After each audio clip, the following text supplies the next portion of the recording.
Get ready. 3, 2, 1.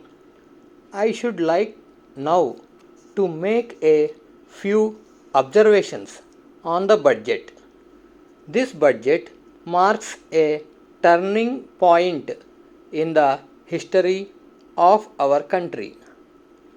It is no use attempting, as some of my friends have done, either to deprecate the budget very strongly or suggest that we are not witnessing a new revolution in our methods of fiscal training and technique.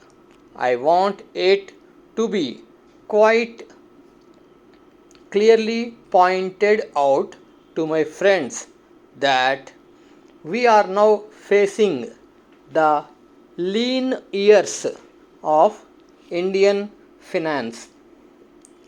Hitherto, we had revenue surpluses which were a form of public saving and which were meant to be utilized for capital development.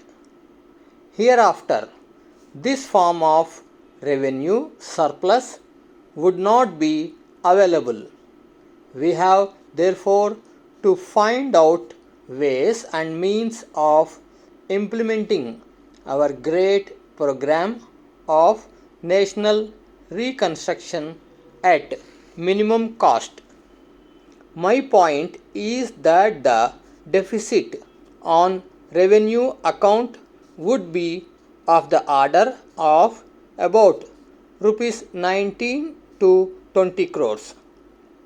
Here, let me point out that I do not agree with those of my friends in the finance department who have attempted to suggest that rupees 9 or 18 crores which are obtained from Pakistan should be put to the revenue side of the budget.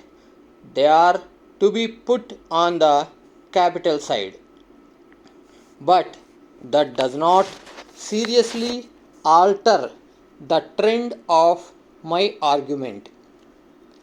What I am suggesting is that we would have to be prepared for a deficit of a much higher order even on the revenue side.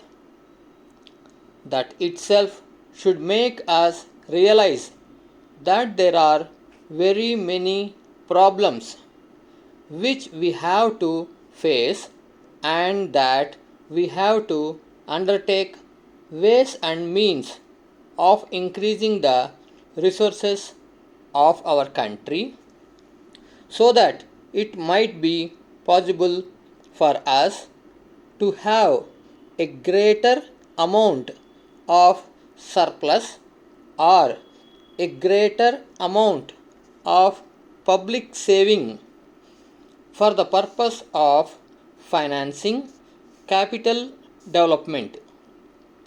The finance minister, in the course of his speech, Mr. Deputy Speaker, pointed out that the deficits during the past 2 years were of the order of rupees 83 crores.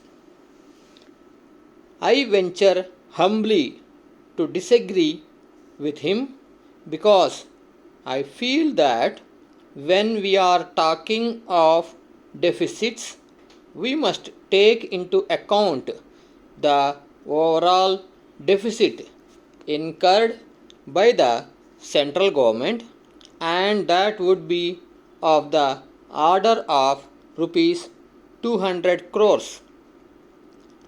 During the years of relatively light expenditure, we had a shortfall of about rupees 200 crores.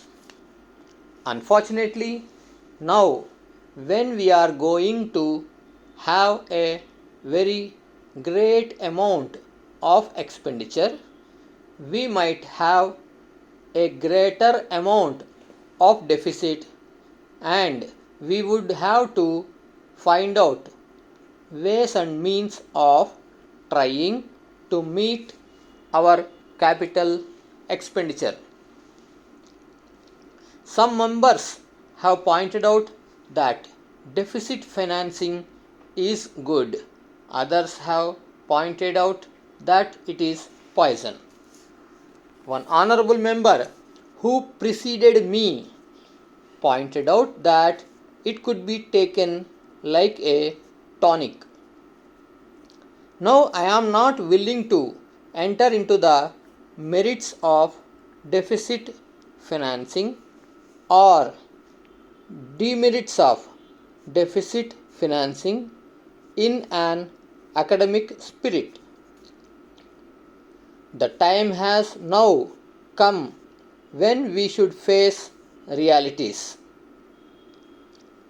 I do suggest that we have to indulge in deficit financing, because without indulging in deficit financing, it would not be possible for us to indulge in capital expenditure on such a large scale.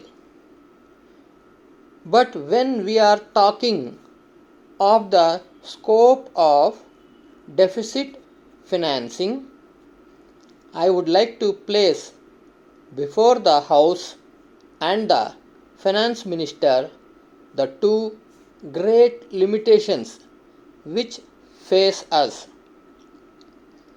The first limitation that faces us is that concerning the internal price level. The Honorable the Finance Minister referred to the cost of living. He said that he was going to keep a watch over the cost of living so that it may not shoot up within a short period and make a mess of the plans of capital development.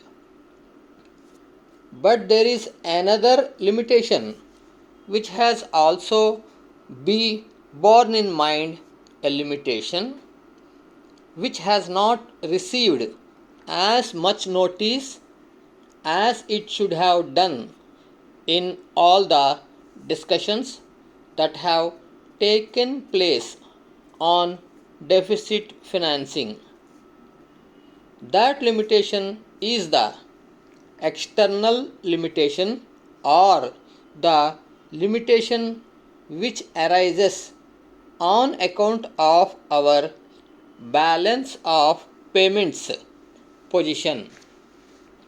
I think this is as important, Mr. Deputy Speaker, as the internal price level, and I should like to elaborate that particular point a bit more, because I feel that a time will shortly arrive when we might have either to reconsider our policy or might even have to leave the Sterling Club of which we are a member. The second serious limitation is as serious as the first. What would be the consequences of deficit financing on our balance of payments?